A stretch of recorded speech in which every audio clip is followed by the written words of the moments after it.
What's your passion? What is it that lights your soul on fire? Every visionary leader is consumed, yes, obsessed with their passion. Visionary leaders are a combination of goals and plans and caffeine overdrive. Passion is the key, but passion needs to be backed with perseverance. Having a passion without action still doesn't go anywhere. Every corporate CEO, every Olympic athlete, every Carnegie Hall musician was working in their passion. Steve Jobs, icon of Apple computers, credits passion as the key to his success. He said, you're going to spend a great deal of your life at work, and the only way you're going to be really fulfilled is to do really great work. And the only way you're going to do really great work is to love what you do. If you don't love it, keep looking, but don't settle. How many of you are familiar with a running shoe? There's a deep groove in the bottom of a running shoe. That deep groove, for many of us, is our career. Our lives are not one-dimensional, but we focus so much in that deep groove, in our career, that we actually forget about the rest of the shoe. Those of us who do that are sometimes called workaholics. And that's okay. We are workaholics. But by focusing on our passion, we're also successful. If you had been with me when I started Mountain Castles, you would have seen me arrive early, stay late. Yes, you would have smelled the coffee brewing in the background. I interviewed industry leaders. I interviewed female entrepreneurs to find out what special challenges they encountered and how did they overcome them.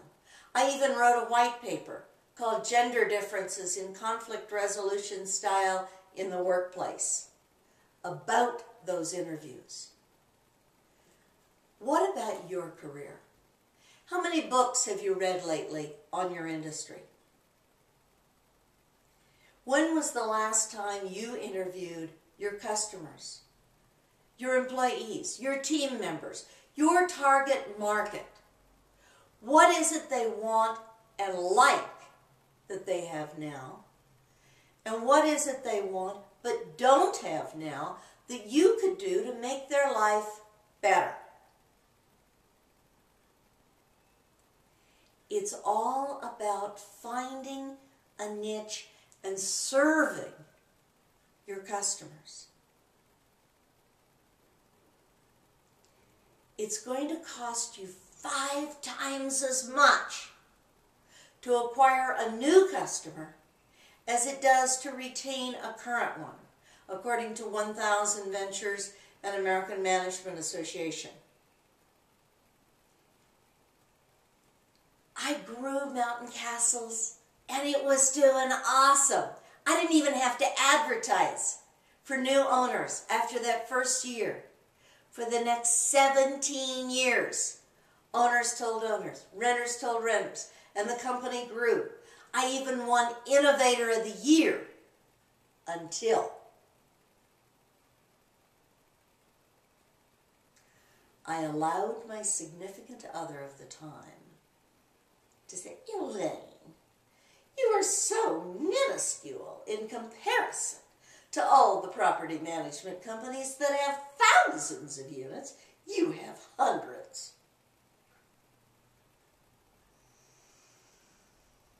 I let the doubts creep in. I let the confidence go down. and the profit went with it.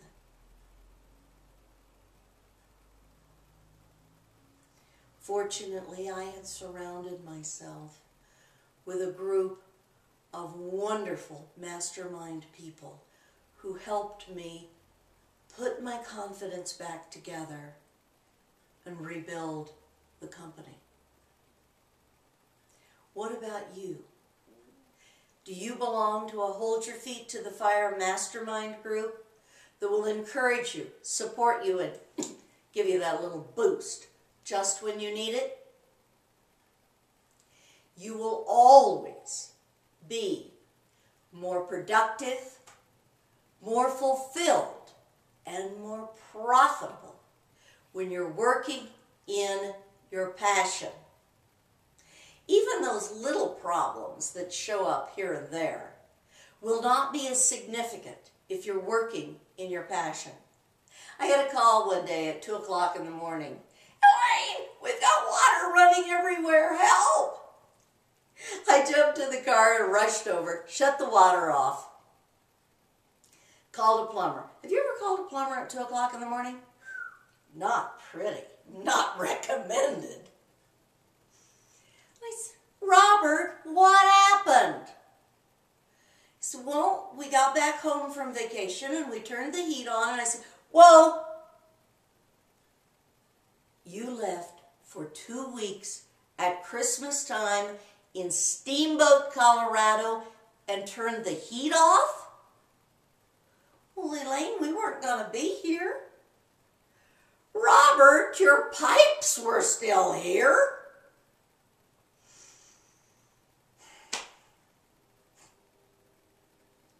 Somehow those little problems are not quite as bad when you're working in your passion.